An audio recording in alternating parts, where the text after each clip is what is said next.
The effectiveness of hair regrowth with GFC would depend on a number of factors on a surgery, so you can come and get your treatment anytime. GFC and PRP uses your body's own growth factors to stimulate hair growth. There are a few differences between the two. GFC is very safe, but there are some mild and temporary side effects. You feel a sense of stiffness or fullness around the scalp. That's because GFC has been injected into the scalp. Hi everyone, I'm Dr. Uktra Namshum. I'm a cosmetic dermatologist and the founder of Hana Aesthetics.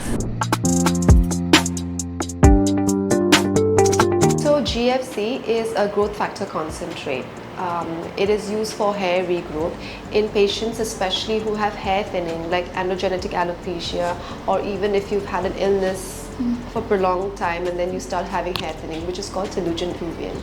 So with GFC we use the body's natural growth factors to stimulate hair regrowth. Okay, the first is collection of blood, obviously, just like how you do it in PRP. So you do draw a little amount of blood, anyway from 12 to 20 ml, after which is isolation of growth factors. So then we centrifuge the blood that is drawn and separate the plasma from white cells and red blood cells, after which there's concentration of growth factors, because we do need a high concentration to revitalize dormant hair follicles, for cellular regeneration, and also for increasing blood flow, after which the growth factors would be injected into a patient's scalp. So the effectiveness of hair regrowth with GFC would depend on a number of factors. For example, the age of the candidate or the patient, when the hair loss started, and how soon they started the treatment. So there are a few things that GFC does help in increasing hair regrowth. One is it stimulates the dormant hair follicles, so that your hair becomes thicker and more dense over time. Second is it improves blood circulation in your scalp, so that helps in delivering nutrients to your hair follicles. And thirdly, it helps in increasing the growth cycle, which is the anagen phase, so your hair would grow longer and thicker. And also there's minimal downtime with GFC, and it's not a surgery, so you can come and get your treatment anytime.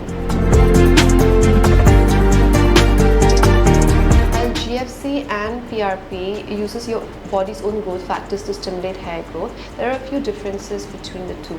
For example, PRP or platelet-rich plasma uses platelet-derived growth factors, whereas growth factor concentrate or GFC uses growth factors in your body directly and has a wider range of growth factors, and it's not derived from platelets but from plasma.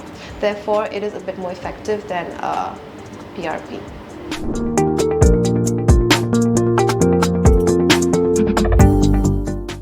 So typically for GFC you need minimum 3 to 4 sessions, depending again on your age, when the hair thinning started, etc., and what type of hair loss you do have, and you start seeing results in about 6 months or so. The sessions are about 4 to 6 weeks apart. GFC is very safe, but there are some mild and temporary side effects. For example, there might be a bit of swelling, tenderness and bruising. So these swelling, tenderness and bruising would be around the site of injection, and they're very mild and will last just a few hours or so.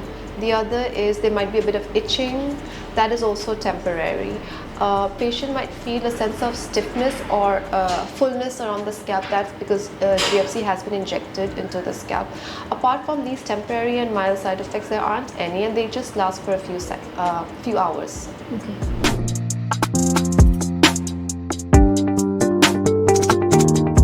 So there are a few precautions and obviously a few don'ts and do's after GFC treatment.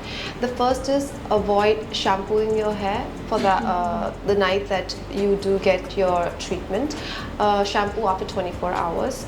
If you're planning on getting any chemical treatment, for example dyeing your hair, etc., do it at least 2 weeks after, so there's minimal irritation.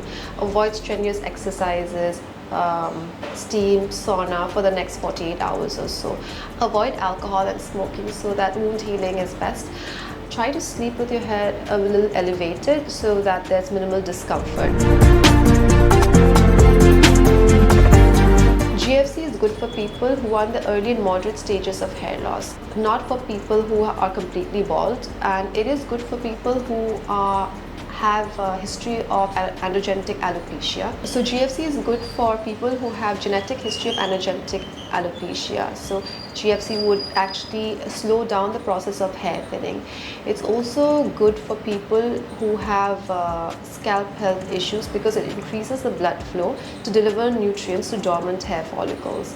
And the ideal candidate also have to have active hair follicles, because only if they have active hair follicles will that help in regrowth. It's also a good option for candidates who are looking for a non-surgical approach. A lot of people do not have the time for a hair transplant because there is a downtime for it. And somebody who is also looking for a natural way of growing their hair back.